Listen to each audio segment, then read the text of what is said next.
Hello, welcome back to TGTV, and more specifically, ladies and gentlemen, welcome back to my Range Rover and some rather grubby hands. Today, I've got some explaining to do, and today we are going to bid potentially farewell to the very vehicle I am sitting in. Today, if you can still see me going through the tunnel, I'm off to H&L Motors in my Range Rover P400e hybrid thing that I've had for 2 years. This is my Range Rover. You recognise this car. I've done various jaunts and videos in this thing, usually with a boot full of rubbish. Today is no exception.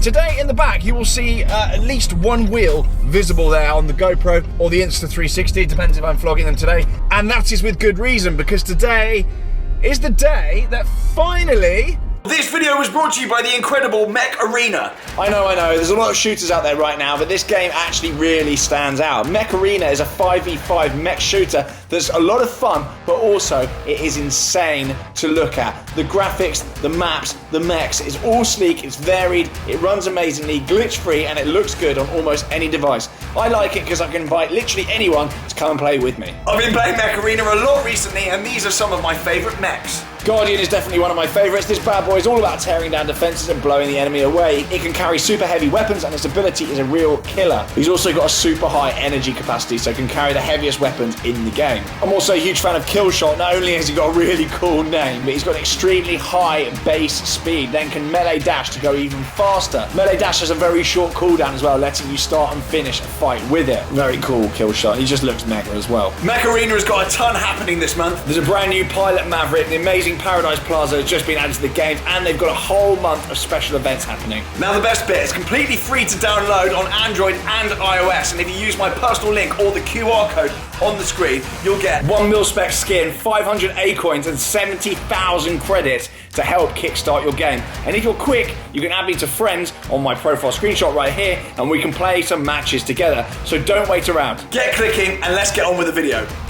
I am putting this car back to stock because the end of the lease is nigh. So, in actual fact, the lease on this car expired in December 2021. I think it actually expired on the 29th of December 2021. It now being early March, it is safe to say the lease is well overdue. It's overrun. It's been on a kind of a rolling basis since the end of the lease. I've held on to it a little bit too long.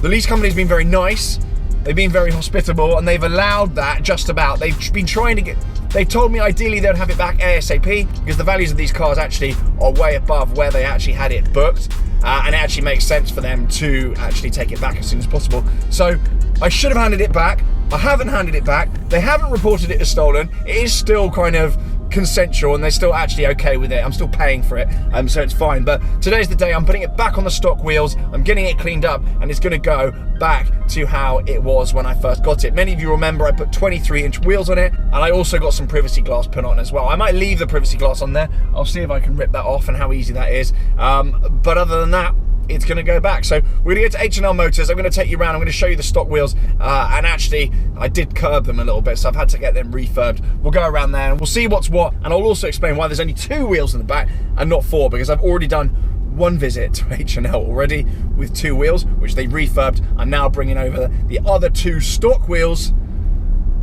and then they'll do that. So there is a moral in here somewhere. Potentially don't modify lease cars, I think. Don't permanently modify them. That's the first, because you will get absolutely hammered on that when you give the car back.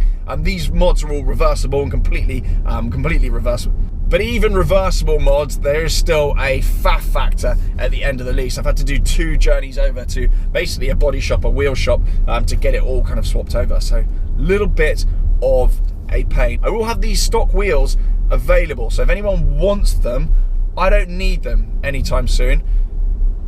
Probably won't be putting them on the new Range Rover I've got coming, because I've got 23s coming on the new Range Rover. So these wheels will be available. Drop me a DM on Instagram if you fancy them. They've got 4 good tyres on them, I think. I need to check that. I'll upload some evidence of that. If you're interested anyway, let me know and I'll send you pictures and whatnot. For now then, I've got a little bit of explaining to do regarding my new Range Rover, which I've ordered, which loads of you were asking about. My spec has been delayed until later this year. There are launch cars coming first, which have been delayed as well. I will be getting a launch car. Behind the scenes, I've managed to secure a launch car spec.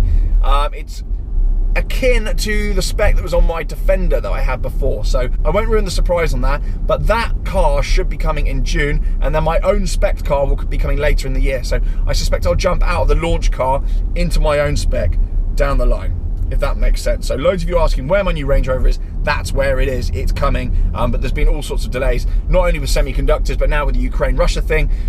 There are raw materials and supply chain issues with wiring looms and all sorts of things, and rumours on the grapevine that's holding the whole process up. So I wouldn't be amazed if my launch car even gets pushed back further. So hence the Lister has come. That is a stopgap car, and there may be something else 4x4 coming wise, because my girlfriend is finally doing a driving licence. I'll put her in an SUV, so I'm going to have to get her one as well. Not have to, but I want to, and I can. So I'm going to put her in one. So there will be some more SUV stuff coming, but no new Range Rovers for at least a few months on this channel when this one goes back. So join me, H&L. We'll have a little look around the car. I will try and remember anything else I'm trying to get across in this video. We might have a little advert, and then that'll be that. So let's catch up in a sec.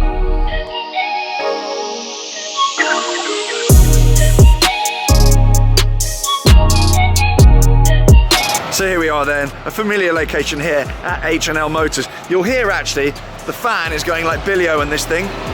It's quite normal with this. Throughout my ownership, flappy flap, throughout my ownership, the fan on this thing just goes nuts.